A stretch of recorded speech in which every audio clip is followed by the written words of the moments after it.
Alrighty, let's go to this. And these are two stories I didn't want to talk about, but I saw them a lot, and I do have to talk about them. So let's talk about them. We got two stories here. The first one, it's Tebow news. Didn't want to give this man any clout on our show, but I got to call out something good, and I didn't want to see this, but I did see it. So let's talk about it. Here we go. We get this play from training camp yesterday of Tim Tebow catching the ball. Here he is. He's lined up on the left side of the line right here.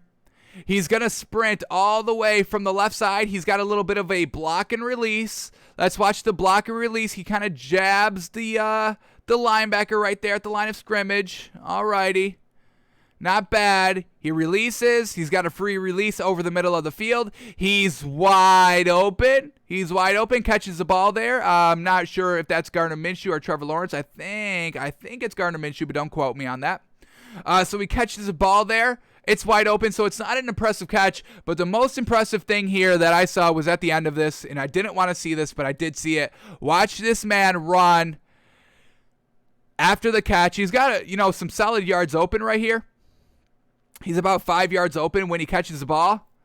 But he's got this nice juke, running inside juke move, this little inside sidestep, and it truly just demolishes the defender right there. That inside little speed, that inside little cut move that he just laid on.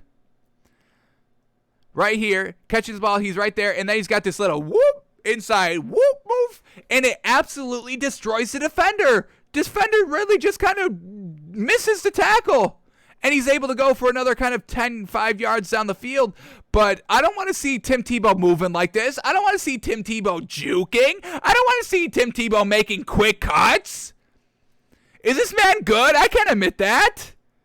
I can't admit that this man is going to be a good tight end, folks.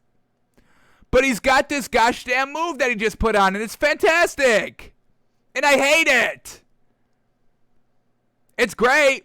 This is great. This is a great little inside cut. He could have kept going too. They just kind of stopped the play. I know it's not full contact because they don't have any pads on, but that little whoop, it was looking good. Looking good, looking quick, looking explosive. So I don't know what the fuck is going on. Tim Tebow's on the field looking good. Looking good, not great, not any more than good. I shouldn't even say good. What's worse than good but not bad? All right. He's looking all right so far. Damn it. He's looking all right. Tim Tebow's looking all right. How unfortunate. And then the other story I didn't want to talk about because I didn't want to harp on this guy any more than I wanted to, than we've already have. But Dan Campbell, once again, the head coach of a team right now for the Lions. The team is doing up downs in training camp, and Dan Campbell, doing it with them. All right. You should be evaluating. You shouldn't, he's not even looking at any of these players doing their up downs, doing their conditioning. You got number 67 dogging it in the back.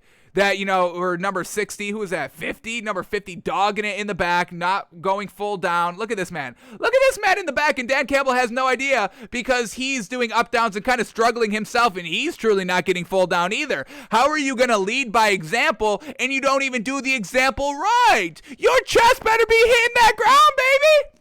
This man's knees are hitting the ground. His thighs are hitting the ground, and he's getting up. If you don't touch the chest with your ground, or touch the ground with your chest, you're doing it wrong. Get all the way down. But even Dan Campbell, who's trying to lead by example, is dogging it. And you're missing the other players that are dogging it to make it a full evaluation because, Dan Campbell, you are in control of the cuts, and you're just missing this man dogging it in like the third row, thinking he's not being seen. I see you. Look at that absolute dog. This is trash. Look at this man.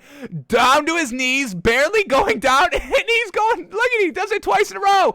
And then he looks up. This man looks up at Dan Campbell, be like, all right, this man doesn't see me.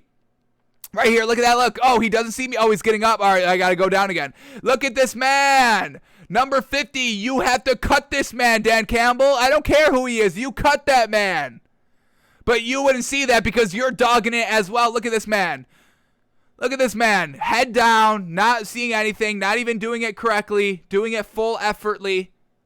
And then look at this man winded after. Look at this man winded after.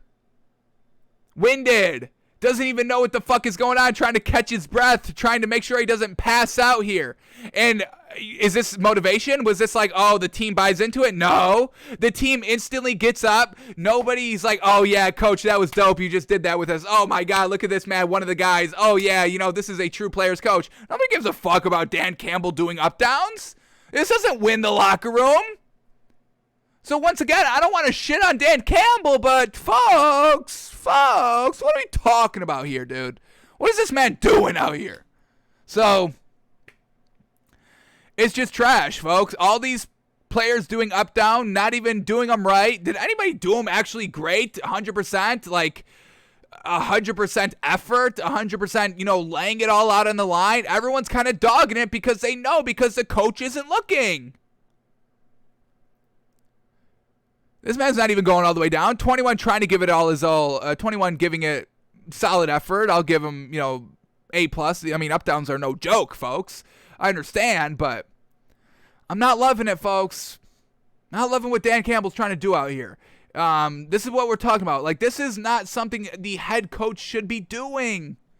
A defensive coordinator, a special teams coordinator, a tight ends coach, I can understand it, but a head coach, nobody's buying into this. Nobody's buying into anything that Dan Campbell's done. So, Robert Saleh, you're lucky. Dan Campbell, you're lucky that Robert Saleh didn't sign Zach Wilson day one to his rookie deal, or Dan Campbell would still be the worst head coach in the league right now. And this is kind of a good sign for Robert Saleh, because I really should cancel out Robert Saleh being the worst head coach in the NFL right now for Dan Campbell again.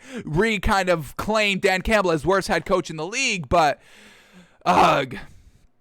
what are we doing out here, man? What are we doing? Are we trying to motivate, or are we just trying to kind of, look good in the media for some reason? Are you just trying to kind of look good on paper? I mean, I don't think this is going to win in this league, but we'll see. Maybe this is the code. Maybe Dan Campbell going back to the absolute basics of the basics of the basics of Pee Wee football. Once again, this gets it done in Pee Wee football. The Pee Wee football players buy into this. Oh my God, coach is going to practice with us.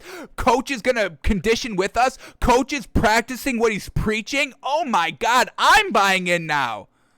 Grown men don't buy into this. Dan Campbell doesn't think he's coaching grown men. You're coaching grown men, dude. So, two stories I didn't want to talk about, but the more I watched them, the more I saw them, I can't censor myself. I can't just censor Tim Tebow looking all right for a play, and I can't, not clown Dan Campbell just to try to make him look a little bit better. Unfortunate.